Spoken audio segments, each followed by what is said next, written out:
La noticia de última hora sobre, ya sabes, el F-15 derribado por el sistema de defensa aérea iraní, cuando, al principio, el CENTCOM se negó a aceptar lo que había ocurrido, dijeron que era una noticia falsa. Luego, más tarde, decidieron decir que no, que sí había sido alcanzado, y que Donald Trump había sido informado sobre la situación. Era un F-15E, que tenía 2 pilotos. Parece que uno de ellos fue rescatado por Estados Unidos e Israel, y el otro, según información no oficial procedente de Irán, está en Mazandaran. No sé cuán precisa es esa información. Podría ser. También podría morir. Es muy fácil morir intentando salir de uno de esos aviones.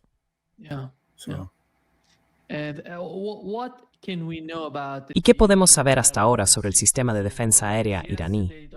Porque ayer Donald Trump salió y dijo que todo había sido destruido.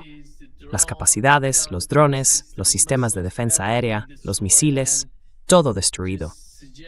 Y simplemente estaba sugiriendo a los países que están teniendo dificultades con la situación en el estrecho de Hormuz, que todo está preparado, que vayan allí y lo tomen, el estrecho de Hormuz.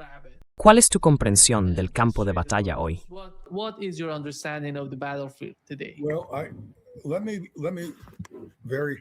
Bueno, permíteme dejar muy claro, con toda franqueza, que no tengo información directa sobre esto, pero creo que puedo especular de una manera que podría ser útil. He sido suspicaz, y de nuevo, quiero dejar muy claro que son conjeturas mías. Cuando observo la forma en que los iraníes están llevando a cabo la guerra en las zonas donde puedo entender lo que ocurre, me resulta muy evidente que han reflexionado profundamente sobre cómo van a librar esta guerra. No tengo ninguna duda al respecto en este momento. Ahora bien, por supuesto, eso no significa que todos los aspectos de la guerra hayan sido analizados en profundidad, ni que todas las partes del plan puedan ejecutarse con éxito.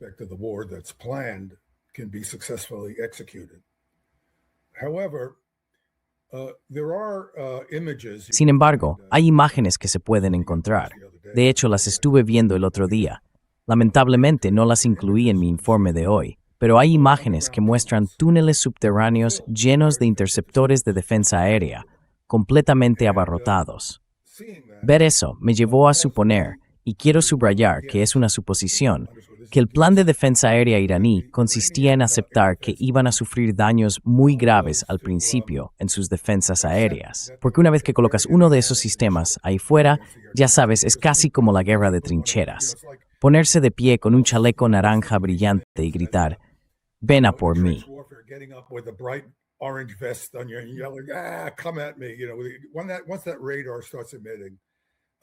Una vez que ese radar empieza a emitir contra un adversario avanzado como los israelíes o los estadounidenses, resulta muy difícil mantener uno de estos sistemas en funcionamiento. Sin embargo, una estrategia muy buena, y esto es en lo que había estado pensando antes, y ahora creo que empezamos a verlo en práctica, sería mantener las defensas aéreas bajo tierra y protegidas, y aceptar que las que estén expuestas van a ser destruidas con bastante rapidez y eficacia. Pero a medida que avanza la guerra, no se pueden mantener los aviones sobre las zonas objetivo todo el tiempo. Las de combate solo pueden permanecer 1 hora o 2 sobre un área objetivo como Mamo.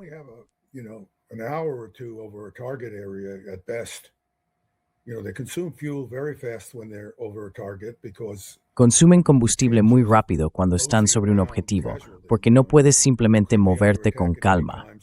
Podrías estar bajo ataque en cualquier momento, así que necesitas estar preparado para activar los postquemadores. Quieres poder moverte rápido para poder maniobrar. Tienes que ser rápido para maniobrar contra los interceptores. Así que me pareció, estaba suponiendo al principio, y por supuesto sigue siendo una suposición ahora, que lo que los iraníes estaban haciendo, o iban a hacer, con sus defensas aéreas, era mantenerlas en gran medida protegidas, y de vez en cuando desplegar una, probablemente utilizando información visual más que cualquier otra cosa al principio, antes de encender un radar y atacar realmente algo.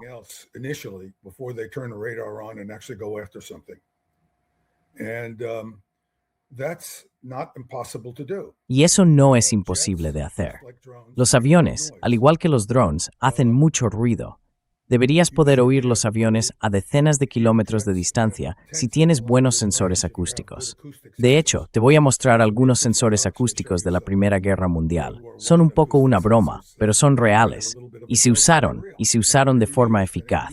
Así que lo que haces es examinar la zona utilizando sensores mucho menos que óptimos. Pero destino a un adversario patrullando tu espacio aéreo todo el tiempo, buscando objetivos.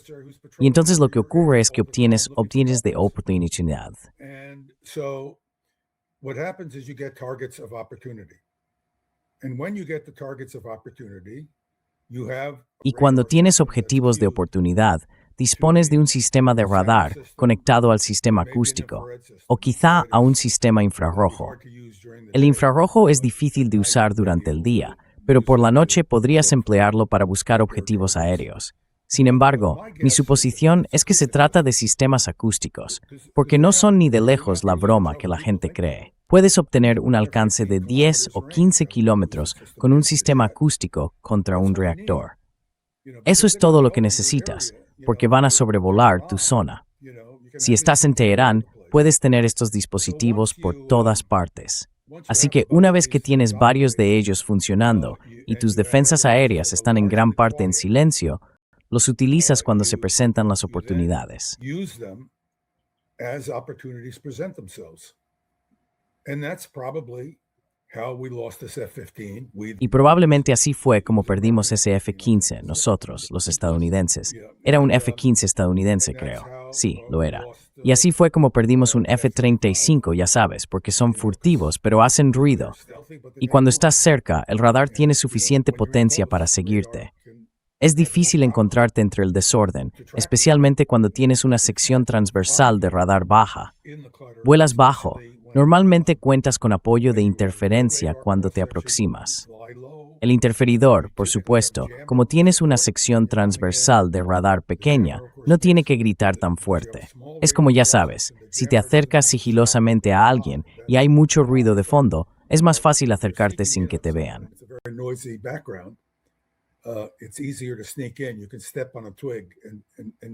Puedes pisar una ramita y no ser oído. Por eso, una pequeña sección transversal de radar es muy eficaz, especialmente cuando se combina con interferencias y otras ayudas. Pero es probable que estos tipos no dispongan de todo ese apoyo de contramedidas electrónicas todo el tiempo. Así que los iraníes están ahí, reconociendo que un solo avión es algo importante. No derribaron 50 o 100 aviones, lo cual sería militarmente más significativo, pero un solo avión es un asunto realmente importante, porque es un avión occidental. Puedes perder pilotos, pueden capturar pilotos, y si los pilotos mueren, eso también tiene un efecto psicológico muy grande.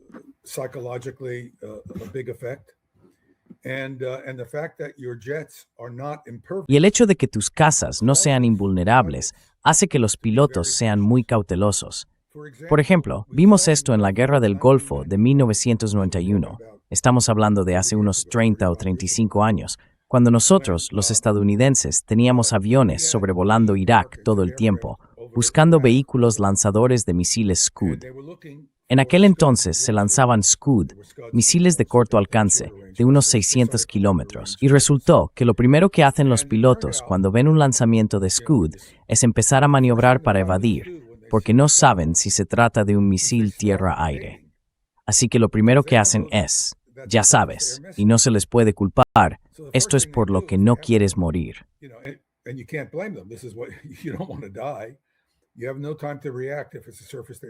No tienes tiempo de reaccionar si se trata de un misil tierra-aire. Luego te lleva un tiempo darte cuenta de que quizá no es un misil tierra-aire. Y para entonces el Scud ya ha desaparecido. El lanzador también puede haberse ido, porque en ese momento puede haberse, ya sabes, escondido bajo algún puente o saliente. Así que resultó que al final de la guerra, aunque informamos haber destruido muchos de los lanzadores de Scud, en realidad no habíamos destruido ninguno. Se realizó un gran estudio sobre el poder aéreo después de la Guerra del Golfo de 1991. Y en ese estudio, que se llevó a cabo con acceso a toda la información clasificada, porque después de la guerra, y ya no era políticamente sensible, they found that no Scud launchers were destroyed. Descubrieron que no se había destruido ningún lanzador de misiles Scud, aunque probablemente pensábamos, sinceramente, que habíamos acabado con muchos de ellos. Así que seguramente se alcanzaron muchos camiones de leche y de agua, personas inocentes murieron, pero ningún lanzador de Scud. Mi sospecha es que lo que está ocurriendo ahora es un juego del gato y el ratón que están jugando los iraníes. Están dejando que nuestros pilotos, los estadounidenses e israelíes, sepan que aunque estén ahí arriba buscando algo que destruir, hay algo ahí abajo que puede abalanzarse sobre ellos en cualquier momento y matarlos. Así que más les vale estar extremadamente alerta.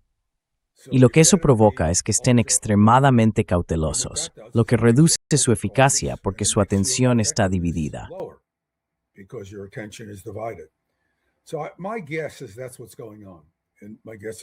Así que supongo que eso es lo que está ocurriendo. Y si esa suposición es correcta, los estadounidenses e israelíes perderán otros aviones. No muchos, pero los suficientes. Cada vez que despegas como piloto, sabes que existe una posibilidad real de que te lancen un interceptor serio y capaz. Los interceptores modernos son extremadamente difíciles de manejar con los aviones actuales. Su agilidad es muy alta y los algoritmos de guiado son extremadamente buenos. Tienen una probabilidad bastante alta de alcanzarte y se aproximan a gran velocidad. Puede que tengas suerte y logres esquivar uno, pero la razón por la que se disparan dos interceptores contra los aviones no es necesariamente.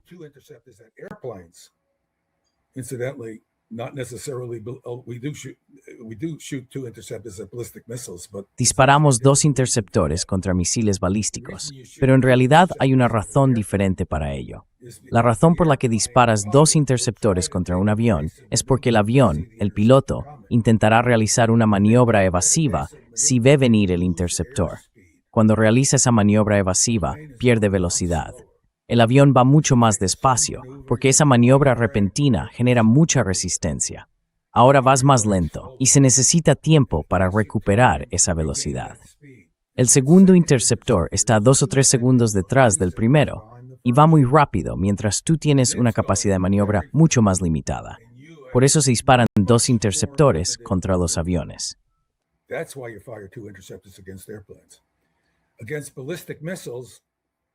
Contra los misiles balísticos, si tuvieras una alta probabilidad de interceptación, como los israelíes afirman falsamente respecto a sus interceptores de defensa antimisiles, realmente no lanzarías dos interceptores contra un mismo objetivo.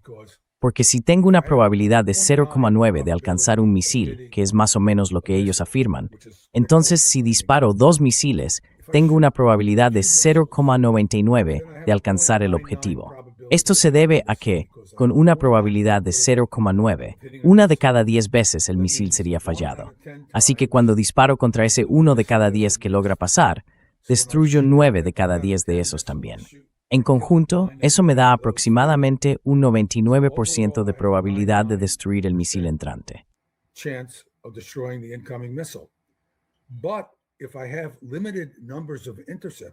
Pero si tengo un número limitado de interceptores, lo más inteligente es disparar solo un interceptor por misil, porque estoy derribando el 90% de los misiles entrantes, y siempre elimino el 90% de ellos cada vez que lanzo un interceptor.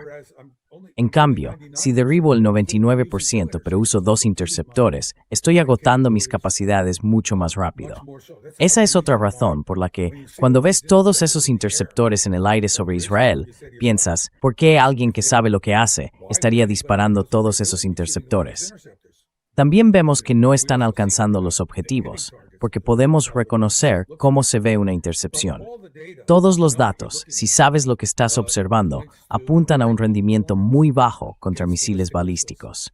Y de hecho, diré esto claramente, una gestión estratégica muy deficiente de las fuerzas de interceptores que tienen.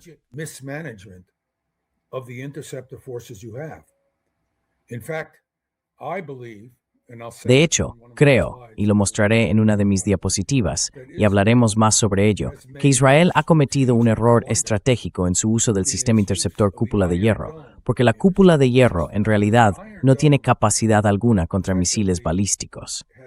Es evidente, podemos verlo. Están lanzando interceptores, como mostré en diapositivas anteriores. Puedo volver a eso si quieres hablarlo más. Se ven todos esos interceptores en el aire contra un solo misil balístico y no aciertan a nada. Incluso cuando logran impactar algo, han lanzado 5 o 7 interceptores. Es una locura. Ahora bien, esos interceptores son extremadamente eficaces contra drones y misiles de crucero. Un dron o un misil de crucero es más fácil de alcanzar que un avión.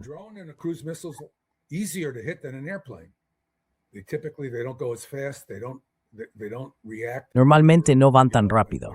No reaccionan ni maniobran cuando te acercas a ellos. Son patos sentados para un interceptor de la cúpula de hierro. El misil balístico no lo es. El misil balístico es un desperdicio de un interceptor, pero un dron no lo es. Así que probablemente tengan una tasa de interceptación superior al 90% contra drones cuando los detectan. Entonces, ¿por qué desperdiciaron todos esos interceptores? Fue un error estratégico. Deberían haber reservado esos interceptores para la guerra de drones, que ya sabes, formaba parte del plan iraní.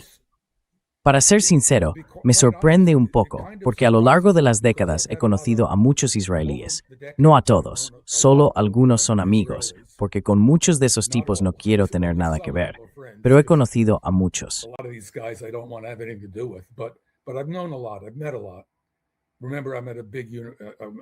He conocido a muchos. Recuerda, estoy en una universidad prestigiosa. Teníamos un gran programa, un programa de seguridad internacional, y recibí invitados de Israel.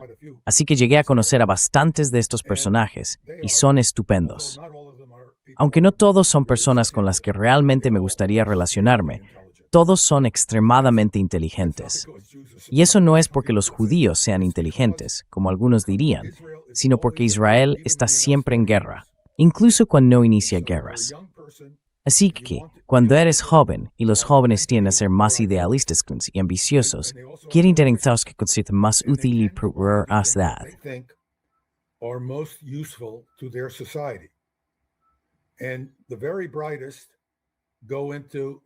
Y los más brillantes son canalizados culturalmente hacia diferentes caminos. Ya sabes, si creces en Irán, donde la educación es muy valorada, especialmente la educación técnica y científica, y eres inteligente, la tendencia es dedicarse a una de esas áreas en las que la gente te respetará y además sentirás que estás contribuyendo a tu país. Así que consiguen personas muy, muy inteligentes. En Israel ocurre lo mismo, mientras que en Estados Unidos no es así. En EU Unido hay personas interesadas en actividades, pues, pero no son necesariamente inteligentes. Algunos sí lo son. In military activities, but they're not necessarily smart. Some of them are. So we have, but one of the things that always struck me. Pero una de las cosas que siempre me llamó la atención cuando estaba en el Pentágono y más tarde cuando conocí a todos esos israelíes es lo mucho más inteligente que suele ser el israelí medio implicado en cuestiones de seguridad nacional en comparación con su homólogo estadounidense. Y eso se debe a que hay todo tipo de personas interesadas en la seguridad nacional, pero no existe la misma atracción para ellos. Ya sabes, si sales del MIT o de otra universidad competitiva, o incluso de una que no lo sea tanto, pero tienes mucho talento, porque mucho talento también sale de las universidades menos competitivas, y eres realmente brillante y quieres marcar la diferencia, te vas a trabajar a AMD, Intel o algún sitio parecido, porque ahí está la frontera del desarrollo económico y comercial.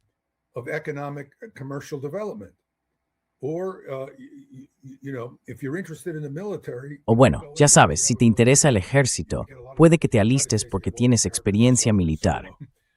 En Estados Unidos tenemos a todos estos personajes. Son sureños, ya sabes, y el sur tiene una larga tradición de servicio militar. Y esas familias son familias de élite. Suelen estar muy bien formadas. Ya sabes, cuando conoces a un oficial militar estadounidense muy preparado y con logros, hay muchas probabilidades de que sea del sur. También los tenemos del norte, claro, porque existen esas tradiciones culturales. Así que, cuando observas este tropiezo estratégico, este error estratégico en lo que respecta al uso de los interceptores del Iron Dome, te quedas rascándote la cabeza.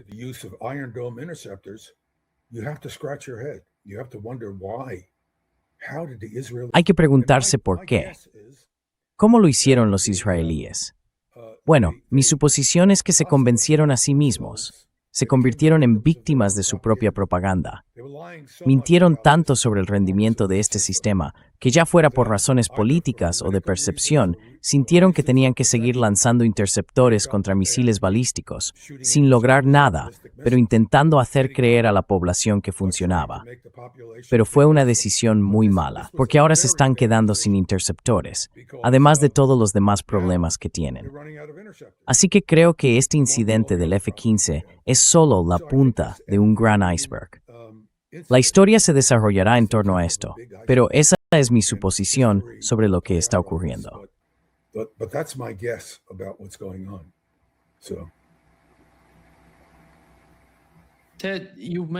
Ted, mencionaste la situación con los misiles balísticos y los drones iraníes. ¿Cómo crees que responderá Irán a los ataques en su territorio?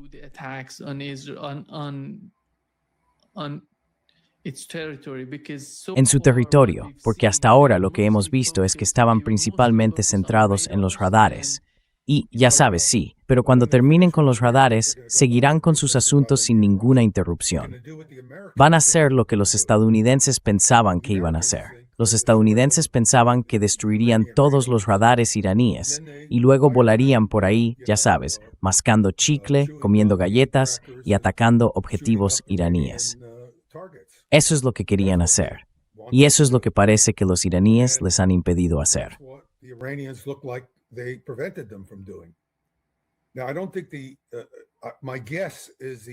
Ahora, no creo. Mi suposición es que las defensas aéreas iraníes no van a ser tremendamente sólidas, porque ya sabes, solo puedes eliminarlas de vez en cuando y tender emboscadas a la gente. Pero eso tiene un efecto con el tiempo, porque los iraníes están jugando a largo plazo. Entendieron desde el principio que iban a recibir un golpe muy fuerte al principio. Lo entendieron. Por eso todo está bajo tierra. Por eso pasaron décadas construyendo todas esas impresionantes estructuras subterráneas de túneles, instalaciones de fabricación, instalaciones de combate. Ya sabes, miras esas fotografías de los túneles subterráneos. Son asombrosos.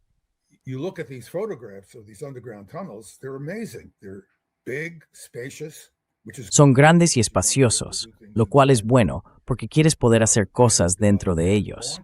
Tienen lanzadores que se pueden mover por el túnel y lanzar desde diferentes secciones. No he visto fotografías de esto, pero estoy seguro de que los túneles tienen pasadizos laterales a los que se puede acceder, con puertas desde donde se puede lanzar un misil. Si atacas la abertura después de un lanzamiento, puedes reparar ese túnel, porque ya sabes, es solo un túnel que conduce a ella. Tienes equipo allí para reparar los daños y puedes volver a lanzar misiles más tarde, porque el avión no puede simplemente quedarse ahí.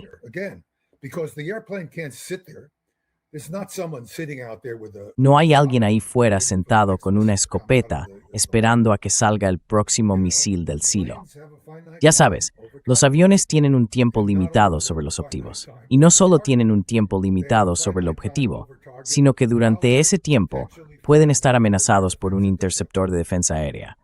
Así que es una estrategia muy seria y profundamente meditada por parte de los iraníes. No creo que sea un accidente. Probablemente veamos más aviones perdidos con el tiempo. No estoy seguro de que vaya a ser un gran número, pero tampoco estoy seguro de que eso importe.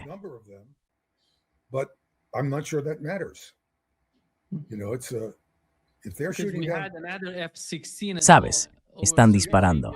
También tuvimos otro F-16 sobre Arabia Saudí. ¿Fue alcanzado por algo? Sí, claro.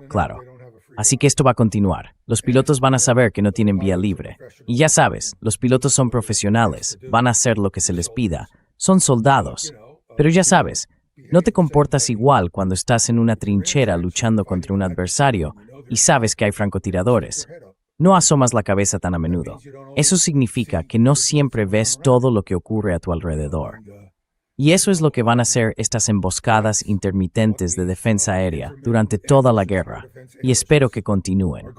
Puede que empeoren, puede que se vuelvan más efectivas, porque a medida que los iraníes desarrollen sus tácticas, puede que mejoren en el uso de estas defensas.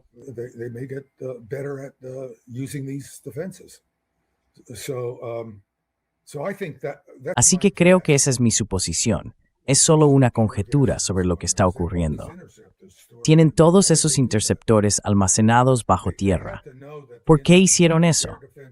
Tenían que saber que los sistemas de defensa aérea que tenían en la superficie iban a ser destruidos muy pronto en la guerra.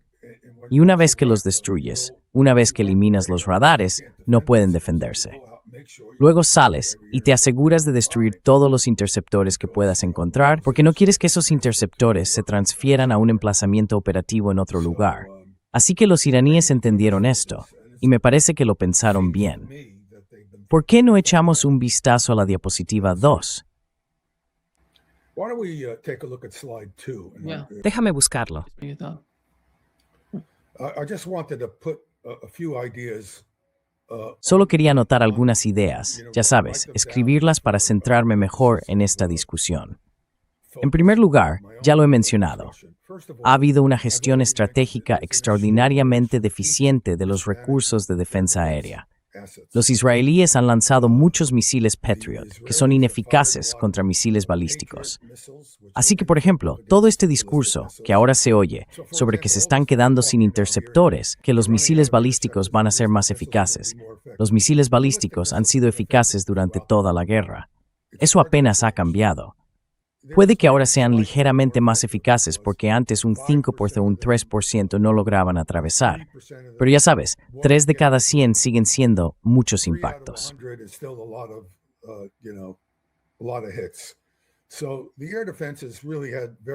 Así que las defensas aéreas realmente tuvieron muy poco efecto.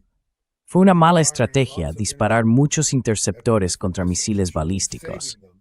Deberías haberlos reservado para la segunda parte de la guerra, cuando los drones iban a empezar a ser importantes.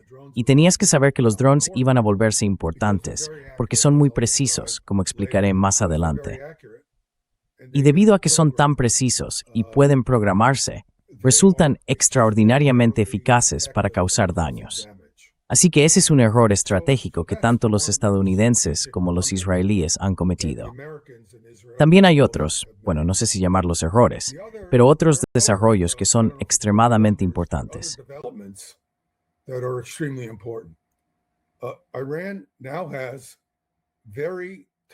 Irán dispone ahora de datos satelitales muy oportunos y de alta resolución sobre los objetivos a los que podría estar apuntando, y esos datos los están proporcionando China y Rusia. Ahora bien, déjame desarrollar esto un poco porque se habla mucho del tema. Desde una perspectiva muy limitada, se oye, especialmente en Estados Unidos, a personas que apoyan estas guerras, que en realidad no saben lo que hacen pero las apoyan. Decir, esos malditos rusos les están ayudando con los satélites. Pues bien, conviene recordarles que Estados Unidos estaba proporcionando datos satelitales a los ucranianos. Y no solo les daba datos satelitales, también les estaba proporcionando misiles.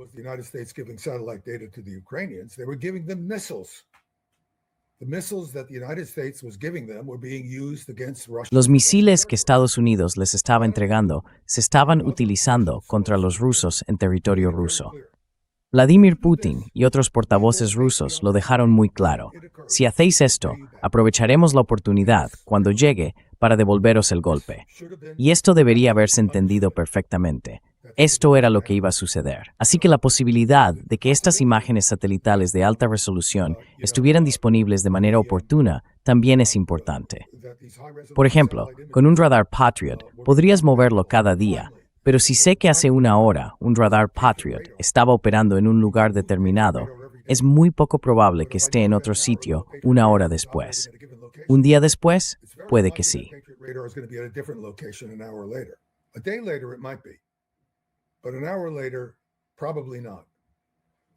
Pero una hora más tarde, probablemente no. Así que ahora, si volvemos a esa diapositiva, tenemos el siguiente punto. La capacidad de los drones para ejecutar comunicaciones bidireccionales es tremendamente importante, porque voy a mostrar cómo se comunican estos drones. Ahora tenemos detalles técnicos claros de los sistemas de comunicación. Un dron puede llevar una cámara.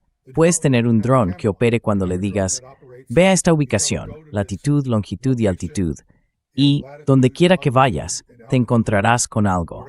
Eso será preciso dentro de unos metros, pero los objetos cambian. Puede que no hayas medido la ubicación correctamente. Si mides la ubicación desde el espacio, las mediciones pueden ser inexactas. Y desde luego, si las cosas pueden moverse, son difíciles de alcanzar.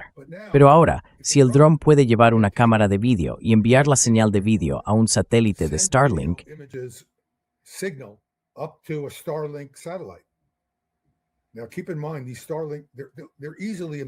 ahora, ten en cuenta que hay fácilmente 1 millón de terminales satelitales móviles de Starlink disponibles. Más tarde te mostraré cómo es uno de estos dispositivos. Mide aproximadamente 1 pie de lado, pesa medio kilo y consume unos 20 o 30 vatios de energía. Fácil de hacer funcionar. Puedes obtener una velocidad de subida de unos 30 megabits por segundo. Bueno, eso es más que suficiente. Con 4 o 5 megabits por segundo tienes video completo. E incluso con unos pocos megabits por segundo, obtienes video de baja resolución, de 10, 20 o 30 fotogramas por segundo. Es más que suficiente para fijar un objetivo. Así que, esto se envía a la red de Starlink, y la información pasa a través de enlaces láser a otros satélites, hasta llegar al que tiene establecida la comunicación descendente.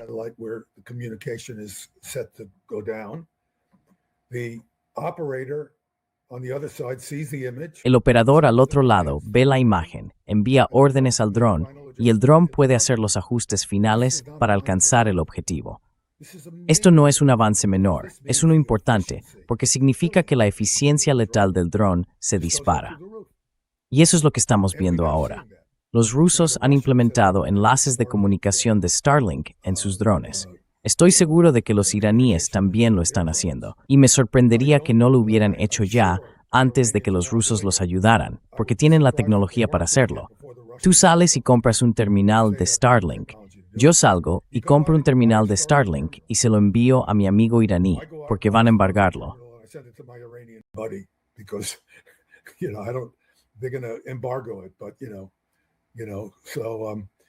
O los rusos lo meten en un camión y pasan por Turkmenistán, o cruzan el mar Caspio y lo dejan allí. Así que, ya sabes, solo se necesitan cientos de estos aparatos, por no hablar de miles. Hay más de 1 millón de ellos por ahí, y los están vendiendo tan rápido como pueden. Están intentando fabricarlos para un mercado comercial. Aquí es donde esta guerra es profundamente diferente de otras que hemos visto en el pasado, aunque no del todo distinta. Porque si miras la guerra de Irak, por ejemplo, vimos la introducción de los teléfonos móviles, que son dispositivos de alta tecnología, pero no puedes fabricar un teléfono móvil.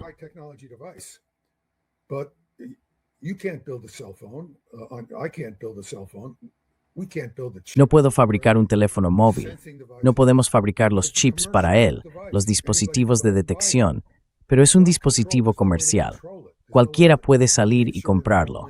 No está controlado. No hay manera de controlarlo, ni de asegurarse de que solo ciertas personas tengan el teléfono, porque es un artículo comercial ubicuo. Así que puedo salir y comprarlos. Todo lo que necesito es una persona relativamente competente que sepa cómo conectar el mecanismo de timbre a un detonador. Y tengo un teléfono controlado a distancia, una munición improvisada que puede usarse para matar a estadounidenses que ocupan Irak y causar muchos daños. Ahora bien, se pueden hacer muchas cosas para intentar limitar los efectos. Se pueden usar inhibidores y cosas por el estilo.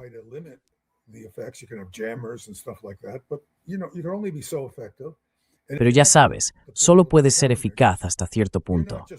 Y si tienes que desplegar todas esas contramedidas, no estás simplemente circulando por las carreteras haciendo lo que te da la gana. Tienes que ser muy cuidadoso, porque no quieres que te maten. Por cierto, no es del todo diferente a un piloto que tiene que tener cuidado de no ser alcanzado por un misil iraní. No sabes dónde está el misil iraní. Ni siquiera sabes que estás siendo iluminado por el radar, potencialmente hasta el último momento. Porque los rusos, que diseñaron muchos de los radares que usan los iraníes, han reflexionado largo y tendido sobre cómo combinar la óptica y la radio.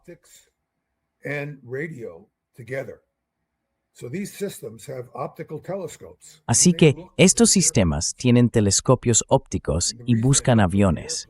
La razón por la que lo hacen es para obtener una buena medida de la posición del avión, de modo que solo necesiten encender el radar en el último segundo. De esa manera, pueden lanzar un interceptor hacia él sin que nadie sepa que algo se aproxima. Así que hay que pasar mucho tiempo buscando en el cielo, ya sabes, porque durante el día no es tan fácil ver un interceptor. Por la noche se debe ver porque tiene una estela, pero entonces, si viene hacia ti, no ves la sección transversal de la estela. La estela parece más pequeña. Cross section of the plume is smaller.